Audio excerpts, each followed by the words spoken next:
எதற்கும் துணிந்தவர் தாங்க எங்க கேப்டன், எதற்கும் பயம் அறியாதவர் எங்க கேப்டன்.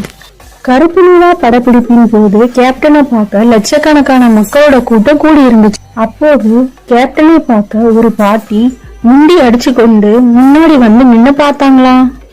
கேப்டன் அவங்கள கிட்ட அழைச்சு அந்த பாட்டியை கிட்ட வர சொல்லி அவங்கள நல்லா விசாரிச்சாராம். ஏன் இந்த வெயில்ல வந்து இப்படி நிக்கிறீங்க அப்படின்னு கேப்டன் அவங்கள பார்த்து கேட்டிருக்காங்க. உங்களை பார்க்கதான் மகாராசா என்று அந்த பாட்டி கூறியிருக்காங்க. கேப்டன் அந்த பாட்டியிடம் சாப்பிடுவதற்கு ஏதாவது வைத்திருக்கிறாயா என்று கேட்டிருக்காரு. என்னிடம் விளையாடாதீர்கள் என்று அந்த பாட்டி சொல்லியிருக்காங்க. நான் விளையாடவில்லை, பசிக்குதான் நான் சாப்பாடு கேட்கிறேன் என்று கேப்டன் சொன்னாங்களாம். உடனே அந்த பாட்டி ரொம்பவும் ஆச்சரியமாக சாப்பாடை எடுத்து கேப்டனுக்கு கொடுத்தாங்களாம். அதை வாங்கி சாப்பிட்டு கேப்டன் அவர்கள் அந்த பாட்டிக்கு 1000 ரூபாய் பணத்தையும் கொடுத்தாங்க.